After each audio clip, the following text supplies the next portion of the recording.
Hello, folks. Welcome back to the Path to Recovery podcast. Episode 16 today. The big question, is meditation right for you? Folks, that's basically an opinion. If you're asking anybody other than yourself if meditation is right for you, then you're going to be relying on somebody else's opinion. If that's going to be your direction, then you're going to have to understand that each person you ask, they have gone through life a certain way. They are a certain person. And if you talk to somebody who is constantly frustrated with things and angry all the time and, not exactly the nicest person, then there's a good chance meditation isn't part of their practice. If you talk to somebody who is more on a religious state, maybe they're a priest or a rabbi or something, meditation is deeply in what they do.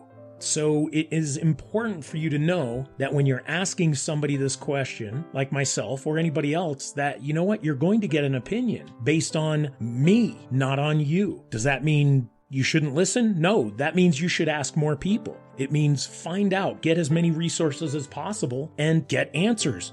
When people go to doctors and they're told they have some sort of serious condition, what does everybody tell you? They tell you, get a second opinion before you just commit to something. So the same here. I'm going to be doing this podcast for you, but I'm giving you as open an opinion as possible. I'm not telling you yes or no. I won't tell you yes or no because everybody has their own way. And I'll just let you know what I think, what I believe deep in my heart, and whether or not I would suggest it to you.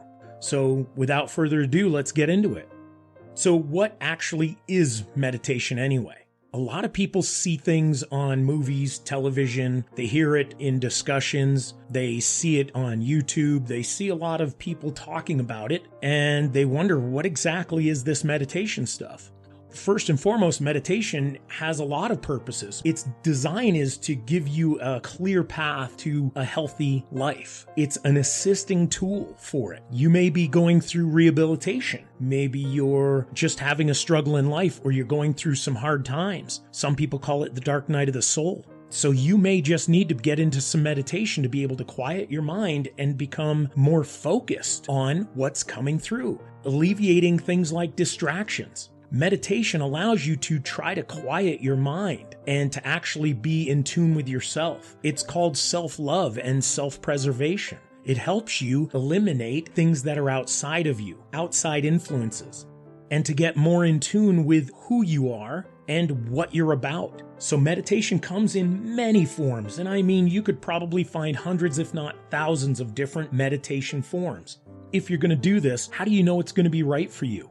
And if you do agree it's right for you, if you believe, I think I need to start doing this, well, then what? What's next? Well, how would you start?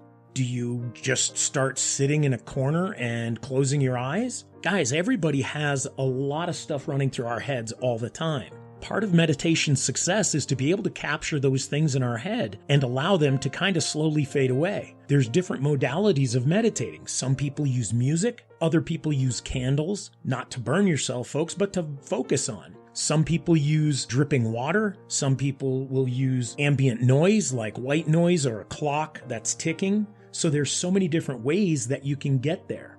But how would you start? I would highly recommend that once you figure out if this is right for you, I would recommend getting a resource, finding someone or something that is experienced in this that can assist you. You're going to potentially test 5, 6, 10, 20 different modalities to ultimately get the right one that fits your being. For me, I have many ways of meditating. I hike on the red rocks in Sedona. So when I'm up by myself, perched on some red rock, I have a nice clear understanding of how I can meditate there because it is insanely peaceful. You could always walk next to a creek and have the babbling brook become your relaxation noise. So where do you go? Purely, it's up to you. The more people you ask, the more opinions you get, but the more options you get to give yourself for trying to find that one specific place. Do you need someone to help you? Well, ultimately, that's your choice. I did not meditate on my own. I found resources. I read books. I was also doing this meditation way before internet came around. So I talked to certain individuals in my life that I knew were headed in the right direction, and I kind of knew that if I asked them to help, that they would actually be honest and loving and caring about it and guide me in the best possible way. So do you need someone to help you? Only you know that. Here's another question that a lot of people ask. Do I need to have God in my meditation? That's a real tricky one, folks, but at the same time, if you're not religious or if you're not spiritual or if you don't believe that there's a God, guess what? You don't need to have God in your meditation. You don't have to have anything in your meditation other than you trying to be the quiet-minded you and the focused you. Do I have God in my meditation? Absolutely, 100%, every time. Did I always have God in my meditations? No. For many years, folks, this is why I'm doing the podcast. For many years, I didn't have God in my life at all.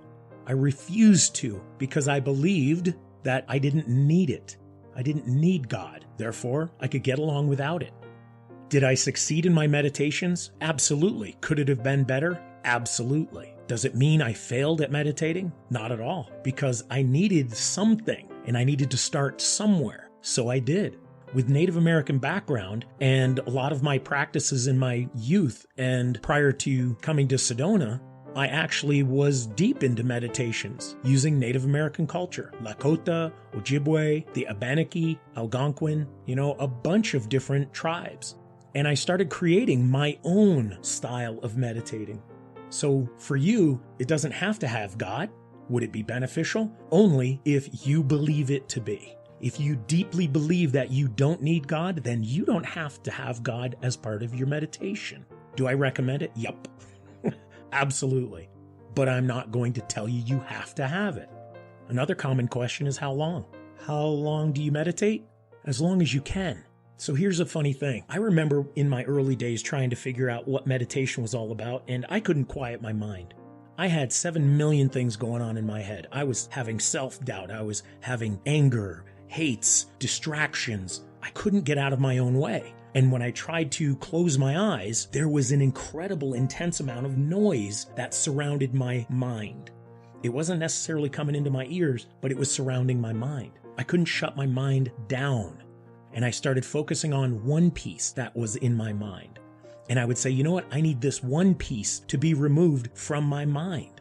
The funny part is as soon as I decided that I was going to focus on one piece, it allowed all the other ones to quiet up and to not be part of my noise. And when I spent more time focusing on that one piece, I found that I actually caught myself saying, wow, I just quieted my mind. I'm not saying this is going to work for you. I'm saying it may work over time.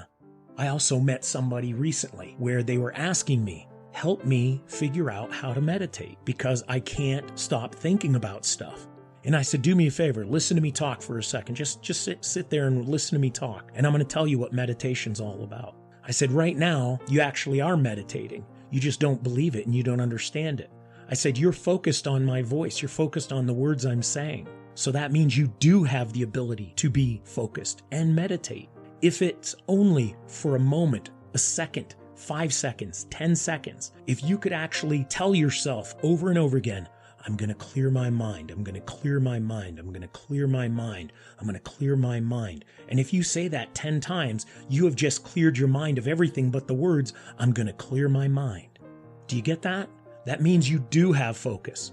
And if you can start there, then that means you can take that, I'm going to clear my mind, and put it into a thought instead of vocalizing it. So I'm going to do that right now for 5 seconds.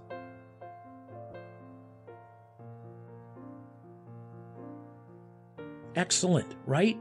I just took 5 seconds to clear my mind. I didn't have to say anything. I put it in my mind as a thought, but I didn't have to actually verbalize it. So my success was taken from one step to the next. Everything's going to be one step at a time, just like the path to recovery. So how long will it take? It could take you months, years to be able to perfect it, but it could take you 2 seconds to get into a moment of clear-mindedness. So we have to start somewhere. Like I always say, one step at a time. Guys, meditation isn't getting to the top of the mountain. Meditation is taking that first step. For 2 seconds, try to tell yourself, I can clear my mind. So with that, what are some resources that are out there for you? The good thing, guys, we are in probably the most incredible time in history where information is so insanely abundant. Believe it or not, you may actually find the best resource right in your family. I don't necessarily mean your blood family. I mean your tribe, your group, the people you hang out with, the people that you trust, or at least trust as much as you can. Friends, Absolutely, you might be surprised at some of your friends that you wouldn't even guess that they would meditate, and they might be deep into meditation. Just because their behaviors on the outside don't show you that they meditate, a lot of people do this behind closed doors because they're trying to work on themselves quietly. How about mentors or programs? Somebody that you're working with through your recovery. Most recoveries, in fact, I think all recoveries tell you there's a need for meditation because you have to clear your mind of all the things, the negativities and the struggles and the hurts and the pains that you're thinking. You have to clear your mind from it. So just about every program that's out there is going to tell you you're going to need to figure out how to meditate. And once you do, here's the coolest part, folks. Once you get the hang of this meditation, it can be with you for the rest of your life. And it can be something you can always drop in a second, and you could go to the bathroom, quote unquote, go to the bathroom and take the 10 minutes, 5 minutes, and just kind of work on your meditation while you're just taking a break from the monotony that's around you. There's things like YouTube or podcasts just like this one. Podcasts that are going to help guide you into what to do to meditate, how to meditate. There's music. There's actually music all over the internet that is meditation style music. Everybody's got these frequencies, these megahertz and all of these different frequencies that are supposedly great for the brain to help you be in a meditative state. Does that mean it'll work? No, it doesn't mean it'll work. It means it's there as an option. You could always go to churches or synagogues or centers, retreats. There's a lot of places, folks, that are out there and accessible to us. We just may be afraid to just open ourselves up and ask. So I'm going to just run through a quick, and I mean maybe a 1 or 2 minute meditation concept. I'm going to just run the concept by you. From that, you can take it wherever you need to, but I'm just going to run the concept by you. One of the things that I've done, and I've taught a lot of people on meditation, is I use a candle concept. So just kind of imagine this if you could, as you're listening. What I want you to do is imagine yourself staring at a candle. It's one of those big candles, not the tiny tea lights, but a big candle that, has a little tray underneath, and it's usually about, 6-8 inches tall. The wick is curled at the top, and you light the wick up, and you see the flame. Immediately, you're going to notice that the flame kind of dances, right? It gives it a little dance on there. It's going left and right, up and down, bobbing around to get itself situated. It's creating its existence. It's kind of just building itself up to remain. So what you can do is not just look at the dancing light, but what I want you to do is notice there's colors in that light, in that little piece of fire, in that flame of that candle. Notice the color concepts and how it changes from the far outside all the way into the middle where the wick is. You're going to notice the blues, the oranges, the yellows, the reds. If you could just focus on that wick as the flame is burning around it, focus on the wick and notice how the wick is almost wet. That's the wax and the concept of the candle in its ability to hold that flame. It has to have something. So that wetness is its fuel for the fire. Look back at the flame and watch how it dances. And if you can just imagine watching a flame dance and just watch it kind of do it side to side. And sometimes it's almost like a little breath of wind comes by and it kind of dances sporadically.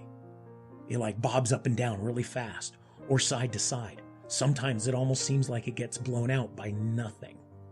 That's what I want you to focus on. Then you focus on the colors of the flame. Focus on the blue and what the blue actually looks like, how the blue is behaving. And then you can focus on the other colors. Look at the yellow. Look at the very tip of the flame. So this example, 1 minute, 2 minutes, whatever that just was, that's an example of meditation. You were listening to my voice and you used what is called your imagination to see something that may not have been in front of you. You chose to listen and you chose to trust that what I was going to do was going to be okay for you and it was going to keep you safe. And that's what meditation's about. It's giving something a chance to allow you to be in a safe place, to do something that will help you be safe and to be healthy and to clear your mind and to get to that next level. Every step that we take in our recovery requires us to be in a, we'll call it a righteous or a right-mindedness. It's to be able to be sure that we're doing the best thing for us in the safest possible way. So meditation is a great tool for that. Do you need to do meditation? I'm not going to answer that. That's absolutely your choice. It's your decision. Do you think it would help you? If so, start doing some research. Start digging in. Rewind this podcast. Go back to the candle meditation I just did. Rewind it and listen to it again. But try harder the next time to focus more. And if you can't, that's okay. If you can get out of 1 minute, if you could get 5 seconds of clarity, of quietness, you've succeeded in meditating. You haven't become a meditator, but you've succeeded in meditating for a moment. And every moment can add up to another moment. And it's a beautiful thing, everybody. So take what you can out of this podcast. I hope that everything I say in this Path to Recovery podcast, everything that Laura Lee and I give you in this podcast is something that you can take with you and grow from and learn from. We are here to help. We're trying to provide something for nothing, and we're trying to share our wisdom with everybody and anybody. So thank you so very much for listening in. God bless you, and we hope you listen into the next podcast. If by chance you're looking for maybe some meditation pointers, give us a shout. We're on Facebook. Reply to my podcast, respond to the YouTube page, subscribe, chat with me on those channels, and I'll do my best to help. And I'll give you whatever I can physically, mentally, and emotionally afford. I am happy to give. Thank you very much, folks. God bless you. Talk to you on the next podcast. Thank you again for listening in today, everybody. Your time and energy is greatly appreciated. Please feel free to download these episodes, favorite them, share them, and even visit my YouTube channel, Yava-Coco Productions, for all of my podcasts with their playlists as well, and for some insanely cool videos of Sedona from my hikes or just from other connections that I've had. That all helps me continue to bring you more exciting podcasts about hiking Sedona. For those of you wanting to dig in a little deeper, maybe you're struggling with some inner issues or are in recovery from addictions or just looking for inspirational discussions about healing, check out my other podcasts on your favorite podcast players. Things like Path to Recovery or Cognitive Awareness with a Touch of God or Star Wars: The Bear Awakens. Yeah, I actually do a podcast about that. It's a little deeper than just a Star Wars podcast, folks. It gets into a little more connecting with the concept of what is the Force and what is it compared to the God consciousness. We're just here to help, and what we offer is almost always free. Thank you, God bless you, and hope to see you on the rocks.